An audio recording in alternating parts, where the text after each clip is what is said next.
राम राम दोस्तों। यह तो हम सभी जानते हैं कि रावण एक राक्षस कुल का राजा था जो अत्यंत ही बलशाली, महापराक्रमी योद्धा और एक परम शिव भक्त था।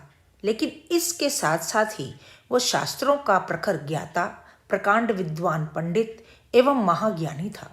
जब धरती पर उसका पाप बहुत बढ़ गया तब भगवान विष्णु ने राम के रूप में धरती पर जन्म लेकर उसका नाश किया था। और जब नाश किया, जिस समय वह मरणासन अवस्था में था, तब भगवान राम ने लक्ष्मण से कहा कि जाओ, इस संसार से नीति, राजनीति और शक्ति का महान पंडित विदा ले रहा है। तुम उसके पास जाओ और उससे जीवन की कुछ शिक्षा लो जो कोई और नहीं दे सकता। राम की बात मानकर लक्ष्मण मरणासन अवस्था में पड़े हुए रावण के सिर के पास जाकर के खड़े हो गए और काफ़ी देर तक खड़े रहे, लेकिन रावण ने उससे कुछ नहीं कहा। इसके बाद लक्ष्मण जी वापस लौट आए और राम से सारी बात बताई।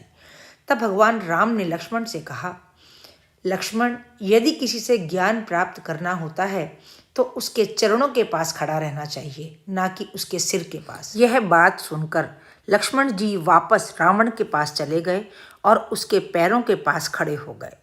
उस समय महापंडित रावण ने लक्ष्मण को ऐसी बातें बताईं जो जीवन में सफलता की कुंजी है। तो दोस्तों, आइए हम भी जानते हैं। दोस्तों, दशानन ने सबसे पहली बात जो लक्ष्मण जी को बताई वो यह थी कि किसी भी काम की उपेक्षा करना, उसे टालना, उसे छोटा समझ लेना और कल पर टाल देना मनुष्य की सबसे बड़ी भूल है। मैं जो करना चाहता था वह नहीं कर पाया।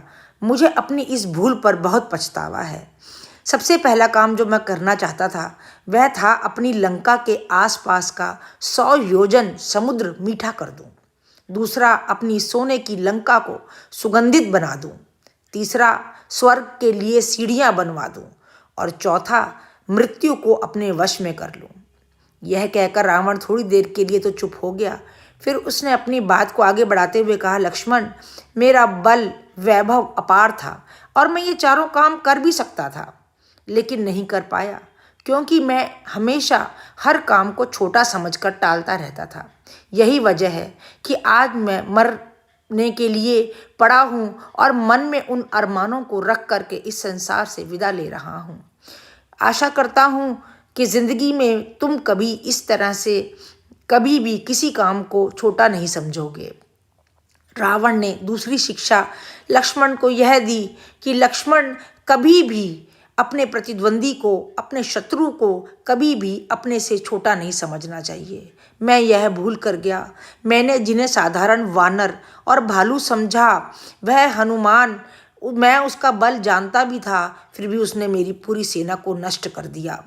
इसके अतिरिक्त मैंने जिन मनुष्य को केवल मनुष्य माना वे राम अवतार थे।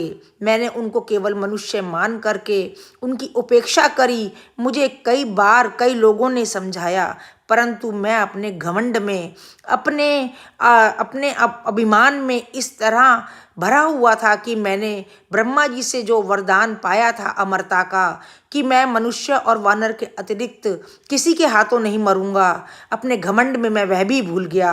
वह भी मैं उनको तुच्छ समझने लगा। मैं उनको मनुष्य और वानर समझ करके उनकी उपेक्षा करता रहा। यह मेरी सबसे बड़ी गलती थी। यह जिंदगी मुझे यह वरदान दे गई, अन्यथा आज मैं इस अवस्था में कभी ना पड़ा हुआ होता। इसके अतिरिक्त रावण ने तीसरा और जो सबसे महत्वपूर्ण ज्ञान दिया वह बताया कि अपने जीवन में किसी भी गोपनीय बात या राज को किसी भी व्यक्ति के समक्ष प्रकट न होने देना। यह गलती मैंने करी उसका परिणाम तुम्हारे सामने है। मेरी मृत्यु का राज मेरा भाई विभीषण पहले से ही जानता था, जिस कारण से आज वह इस हाल में पड़ा हुआ है। यदि वह अपना मृत्यु का राज विभीषण को नहीं बताता तो आज वह स्थिति में नहीं होता।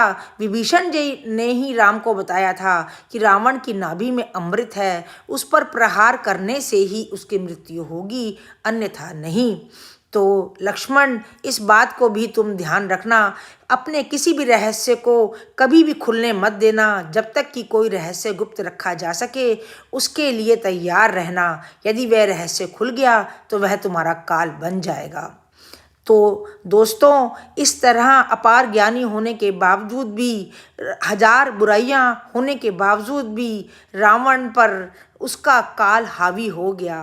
वह राम को समक्ष देख करके और अंतिम श्वास लेकर के बोला, राम, आज मैंने तुम्हारा दर्शन करके धन्य हो गया, लेकिन एक बात जो मैं तुमसे अंतिम समय में कहना चाहता हूँ वह यह है कि मेरी विजय तुम्हारे हाथों नहीं हुई। मेरी विजय का कारण तुम्हारे साथ तुम्हारे भाई का होना है, और मेरा भाई मेरा राज जानते हुए तुम्हारे साथ हो गया। उसने मुझे धोखा दिया, वह घर। और यह कहकर रावण ने अंतिम श्वास ली और सदा के लिए शांत हो गया। दोस्तों, यहाँ पर सोचने वाली बात यह आती है कि क्या रावण के द्वारा कही गई बात झूठ थी? आजकल ऐसा ही तो हो रहा है कि हम जिनको अपना समझते हैं वह मौका पाते ही दूसरों के साथ खड़े हो जाते हैं और हमें दूर कर देते हैं। रावण ने के साथ में भी तो विभीषण जी ने यही किया। उन्होंने अपना जन्म तो सुधार लिया, लेकिन रावण के लिए मृत्यु का कारण बन गए। शायद यही कारण है कि आज भी लोग उन्हें घर का बेदी लंका ढाए अर्थात उस मुहावरे को के नाम से विभीषण जी को याद करते हैं। क्या यह एक अच्छी बात है? खैर दोस्तों, यह प्रश्न तो हमेशा सामने ही रहेगा। आपको मेरा ये व्लॉग, यह कार्य कैसा लगा? प्लीज़ कमेंट बॉक्स में कमेंट करके ज़रूर बताइएगा। मिलते हैं अगले व्लॉग में दोस्तों। धन्यवाद।